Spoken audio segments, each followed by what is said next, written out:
Success transcends cities. As one of the world's most respected business leaders, I know what it takes. Join me now as I sit down with fellow leaders and we share our insights into how you can be successful. My name is Jeffrey Hayzlett, and this is All Business.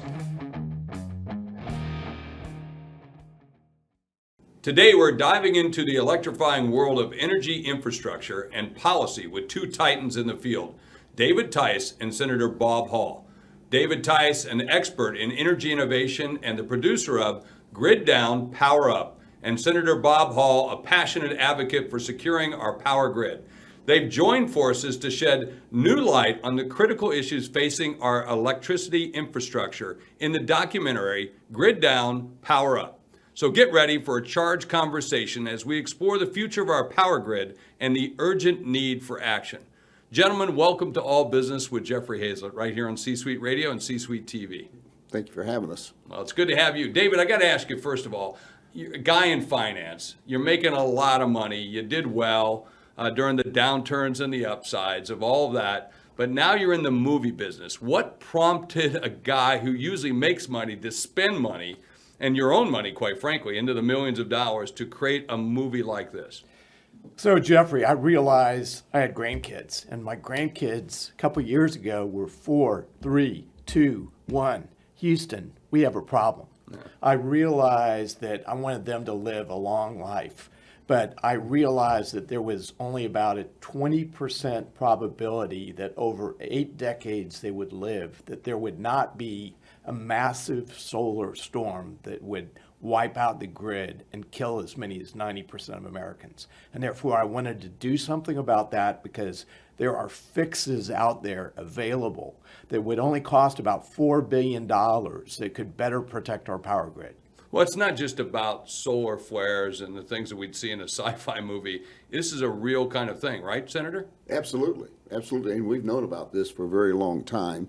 And unfortunately, in the energy field, we've done very little. Military recognizes it. It's a part of their preparation, but from the civilian side. And what makes it so sad is I agree completely with David that we owe this to future generations. But most people don't realize that electricity is the second most important thing to sustaining life. The only thing more important than electricity is air, because without electricity, you don't even get water. You don't get food, you don't get medicine, you don't get anything. We are absolutely, totally dependent on electricity. Most people won't even be able to tell time without electricity. Now, we're filming this in Texas, which is one of the grids that are right here, and you've got one of the big ones. And of course, I remember a few years ago, that grid went down, and it was almost Armageddon down here in Texas, right? Oh, absolutely. And people remember that. And they got just a small dose because that was in the worst place. It was only a few days. Yeah. What we're talking about now is a grid that would go down somewhere between a very long time and indefinitely. So let's talk about the threats, because I don't think we're talking about weather or we're talking about solar flare, but there are a lot more threats to the grid when we look at the infrastructure that could cause it to go down. And most people don't know that there are threats going on to the grid every single day that pop up in around a number of communities around the world. Tell me what those threats are. So our movie, Grid Down, Power Up, we talk about 4 major threats. 3 of those came from adversaries, bad guys. Mm-hmm. One is physical attack. The second is a cyber attack. The third attack is an electromagnetic pulse or an EMP attack. And then the fourth threat that we talk about in the film is a solar flare that I mentioned at the onset. But we have 4 major adversaries: Russia, China, North Korea, and Iran. And really, we're engaged right now, we're on the cusp of 3 theaters of war. And we have these open borders now where sleeper cells are likely coming into the country. And therefore, that's the big risk. Mm-hmm. And when we're talking about this, let's talk about the EMP, because I remember, Senator, your background was some Minuteman silos, as I recall, Minuteman missiles. That's when we used to think about that EMP attack. Was way back then. Yes, it was. We discovered it in the Starfish Prime test. That's where you're doing our high altitude nuclear testing because our bombs got so big we could no longer detonate them on the desert floor in Nevada. So we started to go to outer space. We expected a pulse, but we didn't expect the huge pulse that we got.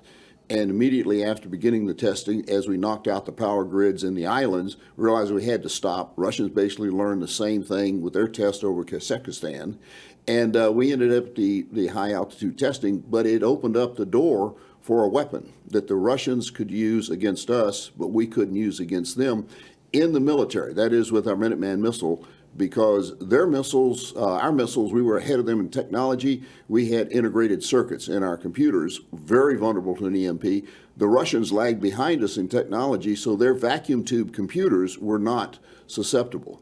And so we learned we had a serious threat from the military standpoint. Yeah, I think it's important for us to understand those big, huge, world plays like that. But at the same time, I think the bigger threats, at least from what I can see, watching not just the movie, but listening to each of you and listening to a lot of experts, is really the cyber attacks or knocking out just some pieces of equipment that could take the entire grid down. Absolutely. They've identified, the White House Commission on EMP identified that you could totally cripple the entire United States by taking down 9 substations. Nine substations around the country. Simultaneously. Which aren't guarded, quite frankly, No, right? no. I mean, you could literally walk up to these. I mean, there's a fence around them, those kinds of things, but you can certainly go to them very quickly. Yeah, we experienced several hundred physical attacks on substations with people basically using high-powered weapons.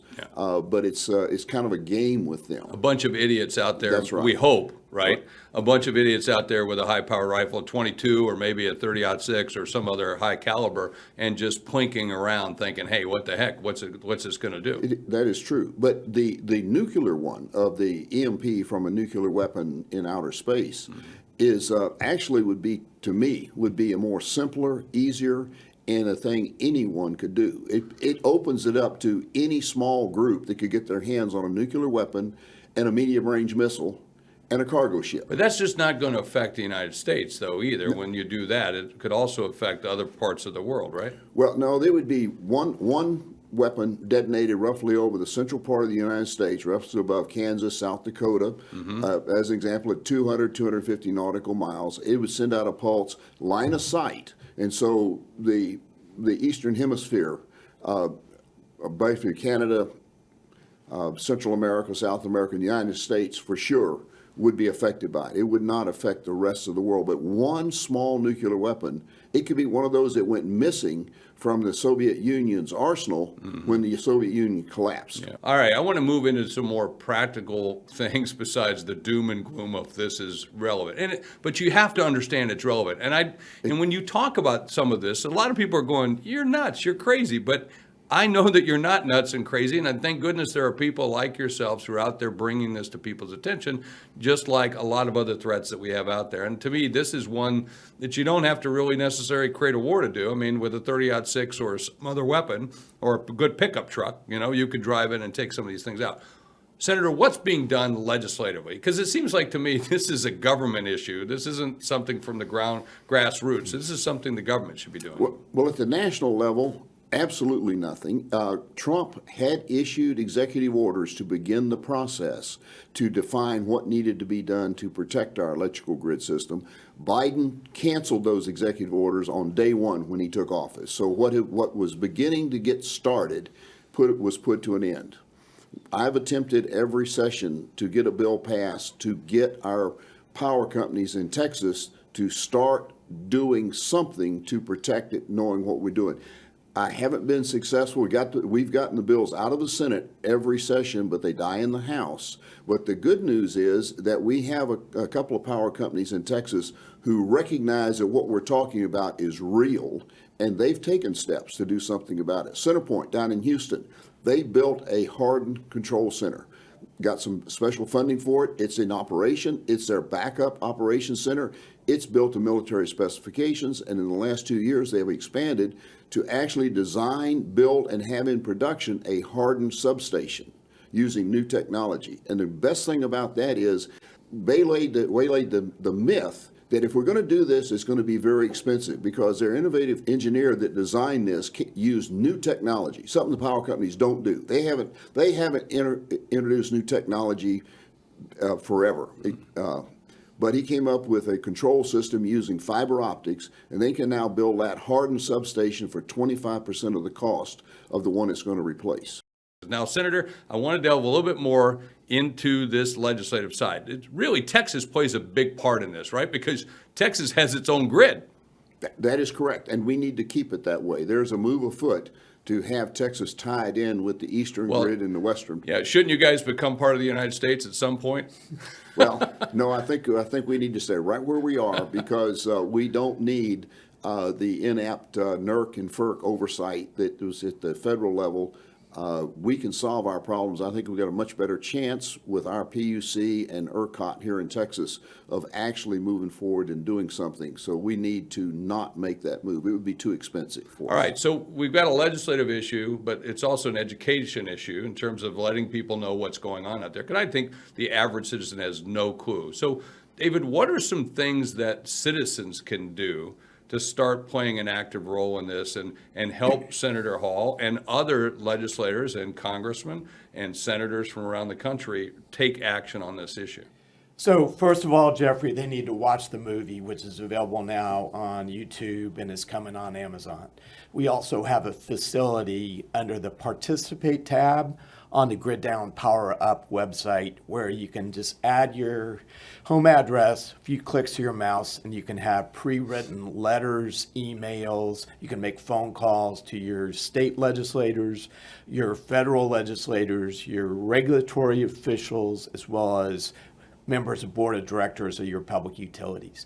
Then you need to tell your friends. You need to watch this movie, and I think you'll be moved. And we actually end with a happy ending, saying that America's had our backs up against a wall before. We can overcome this. This is highly fixable. So tell 30 of your friends, 50 of your friends. That's what emails and text messages are all about. We need a Mothers Against Drunk Drivers scale movement where we need ticked off mama bears and soccer dads. I think this is great to watch you do this because this is truly a patriotic American kind of thing. And I'm one of those flag waving kind of guys. We're on the opposite political spectrum, but we're good friends. And I've been watching David do this and watching great patriots like Senator Hall and others take the charge on this thing. You know, what gave you the inspiration, to pick up the phone and call a guy like Dennis Quaid and get other people involved in this movie? Because I've seen this movie a number of times and it just keeps getting better and better and better. And most people who are watching or listening right now don't know that when you make a movie, it's not the same when you first start it. It takes on iterations. Having been at Kodak, I've been in the motion picture business, so understand that. So what gave you the inspiration to say, I can make a movie? Because you weren't a movie maker before. No, so I was a financier of the movie Soul Surfer, the story about Bethany Hamilton. And so I had Dennis Quaid on the set. We ended up playing dice games and, So a little connection there. Yeah. Right. But I've got fire in the belly about this because I'm a dot connector. And to me, this is so obvious where the dots are connected and the risk is so great and the cost is so modest. We just need to fix this. Yeah, well, $4 billion, or I think was the price tag. It's $4 billion. But in the scope of things, it is a very inexpensive cost to be able to fix it. One of my biggest takeaways in this movie was the fact that, as Senator Hall mentioned, the countries that we're at war with, or you may probably mention that we're kind of at war at, if you want to put those quotes around that, we're getting parts that are in our infrastructure from those countries. And even if you wanted to replace them, it might take you years to replace those component parts, right? Exactly. And I'm speaking of China. I mean, I think if we look at across the global spectrum, China is right up there in terms of not our best interest at heart. Everybody realizes that we are essentially at war with China. I mean, Xi has declared a people's war against the United States of America. You look at the fact that there's more than 400 major transformers in our grid that have been manufactured in China. Jennifer Granholm, who is the current Secretary of Energy under Joe Biden right now, has said that our adversaries are currently in our grid and could potentially shut it down at their option. So one of the things I know, David, you're passionate about renewable technologies as well. And do you see these reshaping the grid as well? Do you see these as alternatives? I mean, how does that fit into the overall piece of it? So this movie is about protecting what we have, not trying to get into delineating what percentage there needs to be solar, wind, et cetera. I'm a bigger fan of nukes than I am, solar and wind. Frankly, one of the issues with solar and wind is it's not dispatchable power, and therefore we need dispatchable power in order to keep the grid together. So they are not really a solution for this. Yeah, it's funny because I have a ranch out in South Dakota, and we talk about electric vehicles a lot. And, I can't find charging stations across the state of South Dakota like you can in bigger cities.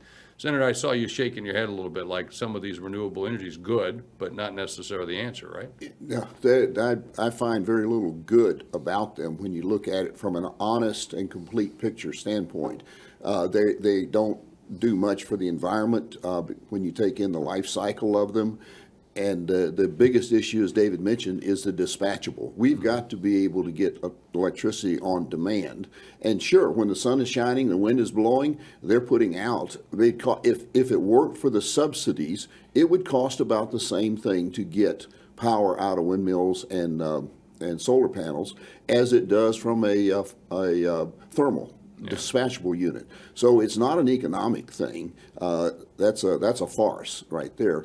But it does not, and it actually damages in the long term. We're right at the edge of much more in wind and solar on our Texas grid, and we'll start degrading it significantly.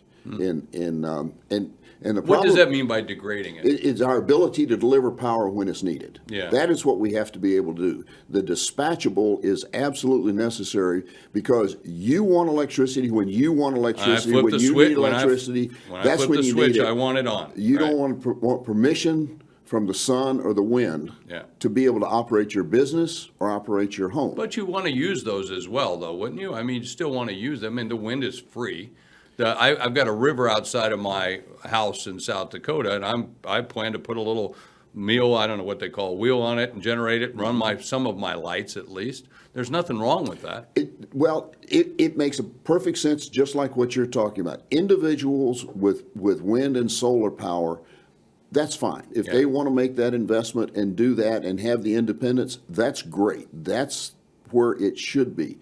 Making it part of what we are trying to build as on-demand, dispatchable energy that business needs to operate, hospitals need to serve, and people need to live their lives, then we need to have dispatchable. We've passed that point of return a long time ago, I believe, where you've got to be able to have that dependable power to run the infrastructure that we need in this country. And there are alternatives to that, and David kind of touched on it a little bit, but we need to look more at microgrids, at fusion, at using the problem, solving a problem we have with our nuclear facilities are the rods, which only use about 5% of the uranium in the rods before they have to get rid of them, then find a place to store them for a gazillion years. We could actually use those rods in smaller power plants built around the nation in a grid, and we call them microgrids. Now, we've been talking about a lot of alternative kinds of things. Senator, how can you get more citizens involved? I mean, watching the movie is one thing, but how do you get more citizens involved so that you can start to make the legislative impact that you need to have? Because you do have to have that. I mean, and you've been doing this for a number of years, trying, and sometimes the power companies have been opposing you on this initiative. So what do you got to do to get people to really get there and, maybe get a little ticked off and let's make something happen? Well, that's why I was so pleased when David came and started talking about doing this movie, and then to see the product that he came up with. It is what we can need for the catalyst to get people to recognize that we do have an issue here that needs to be addressed, and this is one in which the population. I mean, we are a government of the people, by the people, for the people, for a very good reason. That's so the people can have a say in it. Unfortunately, we have an awful lot of apathy around the country of people wanting to let somebody else take care of it. Well, when the lights go out, it isn't no matter whether you are black, white, Republican, or Democrat, it all goes out the same. And so this is a nonpartisan issue, but people need to let their legislators know that they want something done about it. They need to let the governor know, they need to let the lieutenant governor know, their senator, their representative. And a good way is to follow David's advice and go to the website and write those letters. See, and then make other people aware of the movie itself. I'm still surprised at as much publicity as we've had on it. I can tell people about it, and I say, well, I haven't heard about that. Yeah. Well, people need to hear about it. You need to dedicate yourself to see it, and then get at least 20 of your closest friends to watch it also, and then follow up with messages. Yeah, I think this is important to note, David. This isn't a partisan movie. And anyway, you certainly, both gentlemen are on one side of the spectrum. There are other people on the other side. But this is truly an American issue. This is Democrat, Republican, doesn't make a difference. But in watching the movie, I don't see this as one, you're saying, hey, do this over another thing in terms of power. It just brings and educates people in terms of this issue and then what you can do to fix it, right? Exactly. So protect what we have is number one. And in terms of the California legislature, which is dominated by Democrats, back in 2018, they actually passed unanimously 2 separate bills imploring U.S. Congress and the U.S. President to protect our grid against EMP and GMD. So that's a positive thing for a Republican to say, right? Oh, this was a Democrat. Yeah, I got it. But about Democrats, I think that's Yeah. a very nonpartisan kind of thing. This, again, getting back to I think the film is not a partisan film. The film is really much about, we have this issue. Are you aware of this issue? And this is what we all have to do. And again, Jennifer Granholm under Joe Biden, she said that this is the issue right now. As revealed earlier, Dennis Quaid has been tapped to narrate the energy crisis documentary. He was recently interviewed about why he did the film. It's called Grid Down, Power Up, and it's about an issue which concerned me really for quite some time. They did a segment on 60 Minutes about this, but basically there is a 100% probability that our sun generating what they call a GMD, which is a solar storm, that hits our Earth and the magnetic field that we have around the Earth, and can fry everything that is electric above the ground, including our entire grid. Every expert in the documentary says this looming crisis is inevitable and solvable. Dennis Quaid, the film's narrator, called for a Manhattan-like project during an interview on the Tucker Carlson network. It's a scary proposition. I mean, there needs to be education, and there needs to be something done about it, and done about it pretty quick. I mean, these protective relays that could be installed in the transformers, starting with that. I mean, we have the technology. We know how to do this. It's not something mysterious that we have to get involved in. What we do need is something like a Manhattan Project that we had back during World War II, where the Germans, we knew that the Germans were trying to develop a bomb, and so we got there quicker. And somebody to cut through all the bureaucratic red tape and be vested with the authority to get this done. We could do it in a couple of years. So how do people get involved? What do they have to do? I mean, really specifically, and we'll give them some of the suggestions here on the show. We'll put those up on the screen, but give me a couple of those. Okay, a few things. One, definitely watch the movie, tell your friends, participate tab, just a few clicks of your mouse. You can actually add to those letters. Make a phone call. If you're connected to Skype or to, Apple phone, you can actually hit your mouse and you can actually reach legislators' offices, regulators' offices. You can actually talk to your friends and neighbors and go to your city council meetings.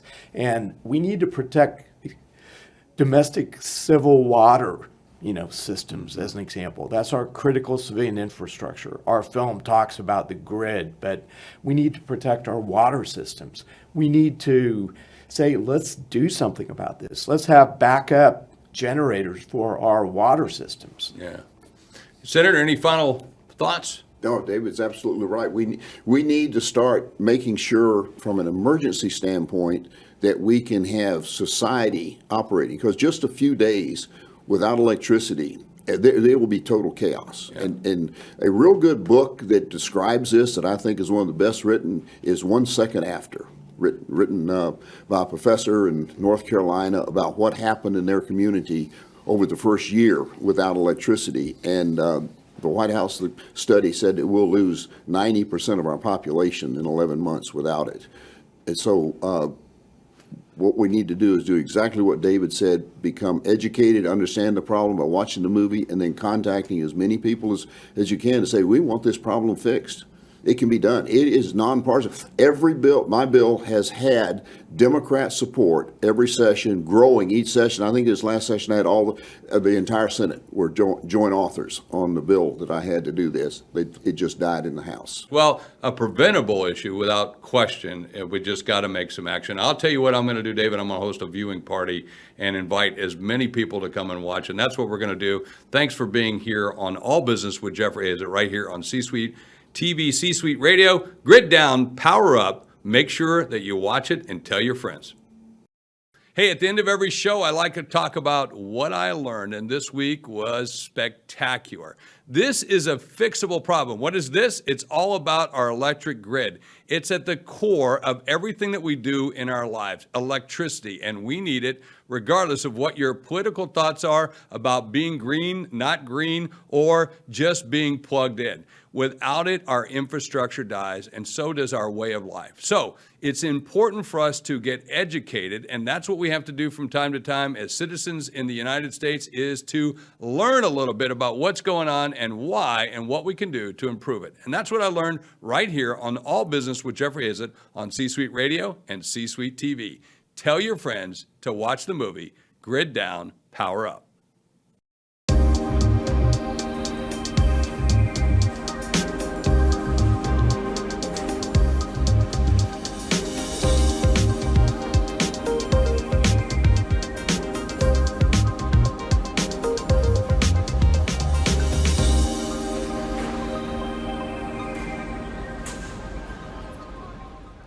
Welcome to Bestseller TV. I'm Taryn Winterbrill. We're here with Kathleen Thomas. She's the author of The Hardworking Woman's Guide to Money. Wonderful to have you with us. Thanks very much. Happy to be here. And you go by KT? I do. Great. I'd like to know, in your own words, KT, how would you describe the book? You know, when I wrote it, I thought about if you were sitting on a couch with your best friend who knew everything about money and everything about you, Sure. and you had a conversation with them about what you should be thinking about over your life to try to get a better handle on how you made decisions and managed your finances in the future. Okay. So that said, what was the impetus for this book? Is that because you never had that experience? Actually, no. I had a lot of experience along the way. My mother was one of those people that really wanted to try to figure out how to do things the right way. And so I think that in a lot of ways she taught me that, but I've made most of my career giving financial advice for a living and managing assets for clients. But I always find that people ask me the same kind of questions over and over again. And so I wanted to try to address that to an audience bigger than just my clients. Sure. But looking back, you know, the target of this book, when you were that person's age or that woman's age, what advice were you taking? Was it just from your mother? I mean, what resources were you using to guide your financial future? Yeah, there were actually not a lot of resources. That was kind of the problem. Right. So my mother was, you know, the person who saved the $5 a week. I talk about her in the book to buy the house. And so she did this because that was her way of getting it done. She didn't have a lot of resources either, but this was the thing she could do, and she just kept doing that one thing. But since I was a young girl, the world's gotten really loud, and there's a lot of information and misinformation out there that leads people down these paths that just make life financially a lot harder. So what I wanted to try to do was come up with some guidelines, some, not necessarily the end-all to be-all answer, but, you know, what do you want to think about if you're going to buy a house? What are the things you need to know if you're going to try to apply for financial aid? To just sort of give people some groundwork and sort of a track to run on. Sure. No, it's the kind of thing, as soon as this arrived in my mailbox, KT, I was so excited just because I wish something like this would have existed when I was coming up. I was fortunate enough to have a dad who was a CPA, so he guided me a little bit in terms of financial planning with Roth IRAs and IRAs. But I remember having a conversation with some of my friends about what a Roth IRA was. Yeah. Like, what is that? How do you know about that? It was just the benefit of having a dad in the business. That's right. But for those people who don't, I didn't know a lot about other things. Right. And they don't teach this. Right. They don't teach. They always talk about how kids should be getting money management classes in grade school or high school, or they don't teach it in college. It's really, you get out there and it's a series of missteps and steps as you try to figure things out. And sometimes you have parents that are really good about money or make their living in the money business and they know a lot, and sometimes you don't have those kind of parents. And so who do you go to? Well, today I think people they go to social media, they go to podcasts, they go to websites, they look for information. And so what I wanted this book to be was like a guide. Sure, and that said, we're so overwhelmed with information. How do you cut through the clutter? Right. I mean, now young people have so many more resources at their disposal. How do you know what's right, though? Right. So that's what this book addresses. Curious, Hardworking Woman's Guide to Money. Is this strictly for women? Can this be applied to anyone? Yeah, I would argue that the majority of this book could go really to any consumer. But I wrote it for women because I think they have the least amount of resources available. What do you mean by that? Well, statistically, because most of the time the women are raising the children, there's time that they're not in the workforce. We all understand that women make less than men doing the same kinds of jobs, and then statistically they're more likely to be widowed or single later in their lives. Right. So what we know is that Right, because they live longer. Right. All women, at some point, almost all women are going to have to be the person making the decision. And they have the least amount of earning potential through their lifetime. Right. And they're going to live longer than most men. So they just needed more information. So I thought, they also learn differently. Women learn differently than men. And so... How so? What do you mean by that? I guess that you took that into account when you wrote yeah, this. so women tend to learn better through storytelling. They like the idea that you could put it into an idea that they could say, oh, I remember that piece about... So I really did a lot of storytelling in the book, trying to wrap the different ideas around stories in my own financial lifetime along the way, things that either I've experienced myself or I've experienced with clients, to help them think about how it might relate to them, because I think that women learn better in that kind of setting. Have you gotten any feedback from men who have read this, that they appreciated the Yes. storytelling angle? Yes, I mean, I've had lots of men friends buy and read the book and say to me, this could have been for anybody, or why did you write this just for women? And I thought, I've always wanted to write books, so I thought I would write the first book for women. And they're like, why? I'm like, well, I'm a woman. Right. And what I understand is women have less resources. Okay. So wouldn't it be great to write my first book for women? And I think that I don't know many women that aren't hardworking women. They're running around trying to do all kinds of things at the same time. They're very busy, but they need salient information that they can apply to themselves, and it's got to be relevant, but it also has to be quick enough that they can grab it and get on with the 25 other ththings they're trying to do today. Right. There's a red handbag on the cover. That was a specific choice. Why? And I talk about it in the book. I was a young professional, and I was involved with the Business and Professional Women's Association. And we had gone to their national convention. It was in D.C., and it was an election year. And they were talking about, they had a chance to interview the presidential candidates.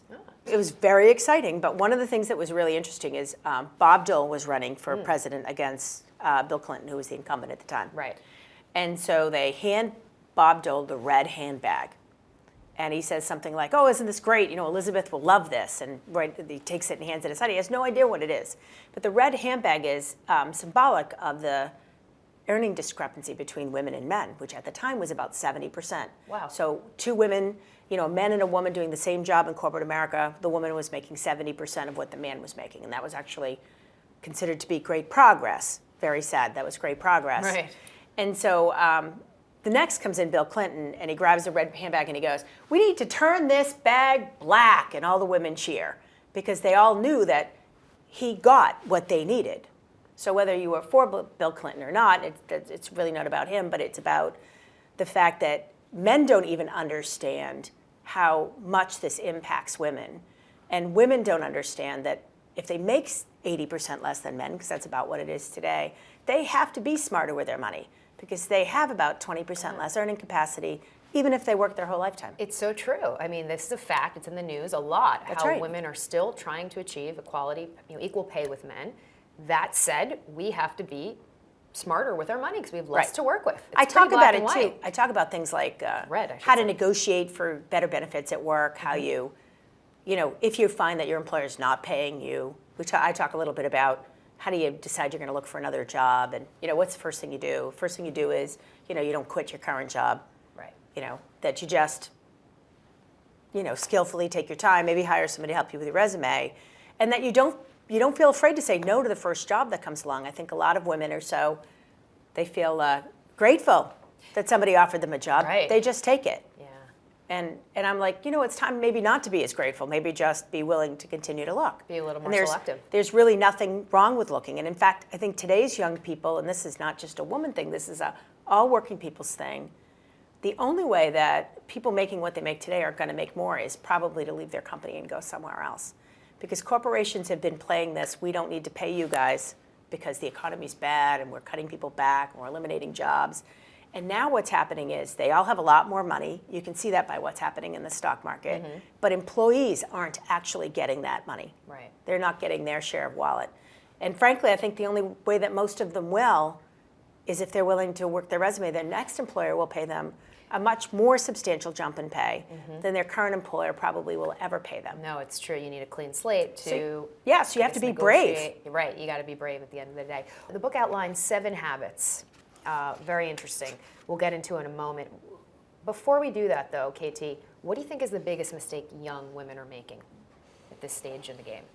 When it comes to financial planning. Still, it's actually really funny. Putting somebody else's name on their credit is still the big thing.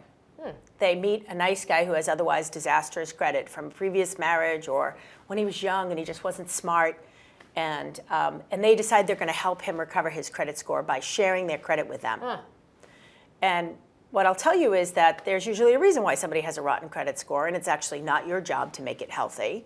It's actually their job to make it healthy. And by sharing your credit with someone who has bad credit, they could ultimately go bad again, and then they could take your credit with them. So one of the tenets I talk about is having your own personal financial identity. Right. Which means, you have credit in your own name, you have some savings and or checking or both in your own name, maybe an investment account in your own name. Even if you're married, I always say to my married clients that you want to be able to protect the household. If something happens to one of you, we don't want to take the family down. True. So each of you should have your own individual identities. Sure, you're going to have joint credit. You'll buy a house together potentially, and you'll have maybe a joint checking account, but you should also have individual savings, investments, and most importantly, credit. Really? The other thing is I say to young couples getting married, you need to decide what number is too much money for one of you to spend without the other one weighing in. Right. You have to have boundaries. So is it $500? Is it a car? Is it $200? Is it you went clothes shopping and bought everything you could find? What's the number that will upset the other person, and then the two of you agree that you're going to live within those guidelines? And so I don't talk about these hard and fast rules. I talk a lot in the book about guidelines, establishing like the track you're going to run on, so that you can go along making a lot of decisions and everything's just fine unless it's outside of one of those boundaries, and then you have to come together and make a decision. Right, you need some sort of roadmap. Well, you did mention some of the other books out there, which lends the question, there are a lot of books that deal with this subject matter. How would you say, KT, yours is different? I would say first, there are not a lot of books written just for women, and I think that the working women's market is just enormous. And there's not been a lot of good books written lately for consumers in a language that talks to them about guidelines and choices. Most of it's like, money for dummies, or it's about stock trading or about options trading. It's either something really technical, or it's really something stupid. Right. It's either, there's nothing in the middle that both says, those extremes, hey, guess what? You're smart. You don't have the time. This isn't your field of interest, but you need to know a few things. Right. And so the last good book I think that was written along that was The Millionaire Next Door, which was written maybe 20 years ago. And then there was another book written along the way called Rich Dad, Poor Dad, which was very much in sort of the vein of what I thought about when I tried to write this book, the idea of using life experience to create an outline for a guideline and then trying to help you see that. Yeah, and it really shows through, and I love what you said, it really is user-friendly, because I'm one of those people who attempted to read some of those books, and it was too complicated. Your eyes glaze over, you're like... Yeah, I was snoozing within 5 minutes, That's right. But this is really understandable and relatable. I think is the best word. Just so many things here. I don't want to give it all away, but just touch upon some of the things that you talk about. You have some of the habits, understanding your situation. You have to be willing to learn, establishing guideposts.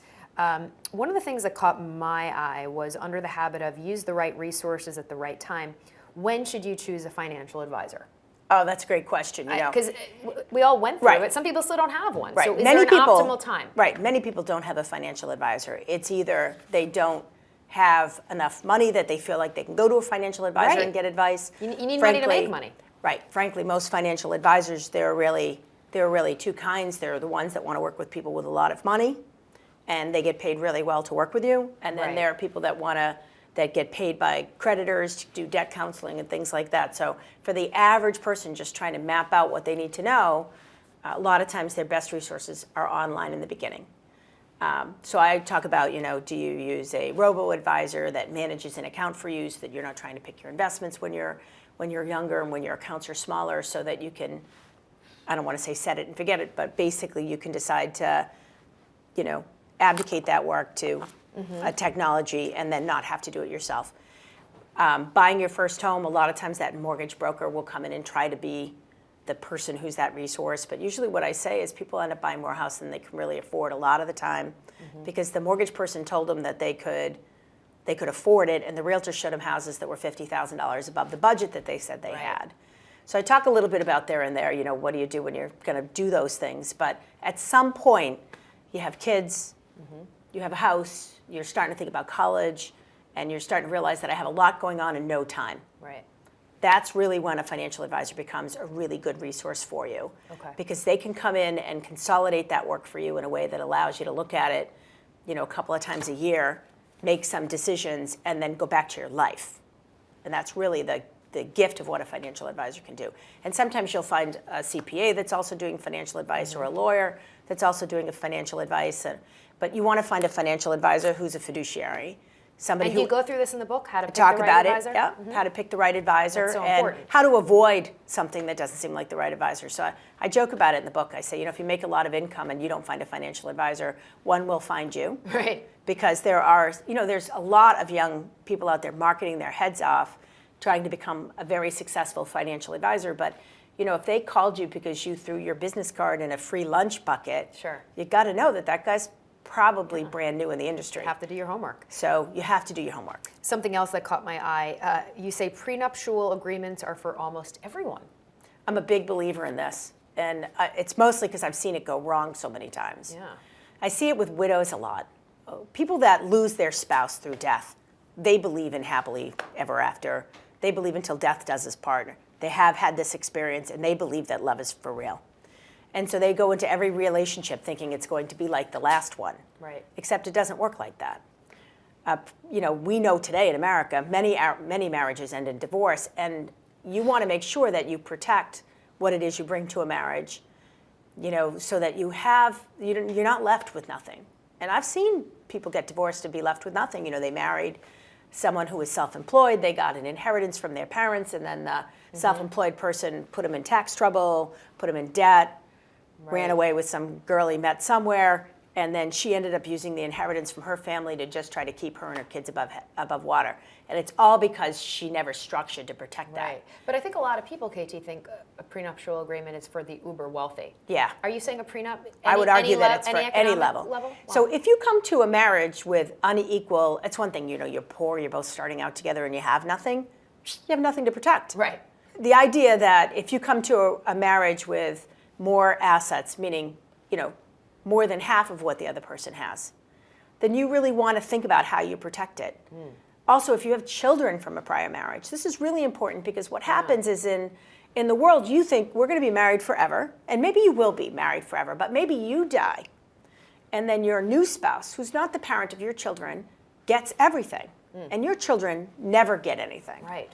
So doing the right level of planning to make sure that you protect all the stakeholders in your life, I think is really important. Yeah. There's so much to get to. There's a concept called the doubting Thomas, which basically you're saying get a second opinion. So being a Thomas, right, Yes. I had to use this, the Yes. doubting Thomas, is the idea that you shouldn't accept it just on its face value. Right. That it's okay to check a source. And what I love is it's okay to say, I'm going to let you know tomorrow, which of course all salespeople hate because they know that today most impulse buys, the big tickets, and people buy a house that they weren't looking for. They buy a car they weren't planning on doing all the time. You're just saying, when you say let tomorrow, just give it a day, right? Yeah, 24-hour rule. You were saying off camera that it's surprising how many people just buy in the day. They buy every day. They're talking to an expert. They say, I need to do this, so I'm going to do it. Right. But you have to get a second and a third opinion. I always say, not to tag on dentists, but cosmetics, dental work has become, the dentist told me I had to have it. Right. And it's like, well, maybe you didn't have $10,000 to spend on your teeth. And maybe it would be great if you had $10,000 to spend on your teeth, but maybe you don't have $10,000. They're like, don't worry, we'll finance it for you. Right. And the next thing you know, you're in the chair. Yeah. And they say, well, my dentist said I had to do this. Yeah. And you actually see that all the time. If there was one takeaway that you had to give us, what's the most important takeaway from the book? I would say be willing to learn. That it's not as cumbersome and hard as it seems. That a little bit of work, like a really small sound So bites, true. whether it's a podcast or it's something that you see on the internet or just going to the enrollment meeting at your 401k, whatever it is, it's a little bit of time that you can actually get a lot of information that you can use. There's so many great life roadmaps here, things that I wish I would have known way back when. So it's really invaluable, and we've really just scratched the surface. You have a podcast? I do, KT's Money Matters. Okay. Which is Tuesday, Thursday podcast. Tuesday is like Quick Tip Tuesday is what we call it. So it's basically like it's drive time financial advice. Get a quick idea, use it or don't use it, and move on. And real quickly, we should say, your background obviously is in finance. You're a financial planner. Right. This is what you do. I've been a financial advisor for 26 years. I'm a certified financial planner, and I'm a certified investment manager analyst. All right, so you know exactly what you're talking about. And it is so user-friendly and just so comprehensive, and this is stuff we all need to know. And I look forward to the series. I mean, this could be applied to anyone and everyone. Let's hope so. Congratulations. Thank you. Well done. Thank you. And if you'd like more information on the book, just check out our website, csuitebookclub.com. That's c-suitebookclub.com. I'm Taryn Winterbrill. Thanks for watching. We'll see you next time right here on Bestseller TV.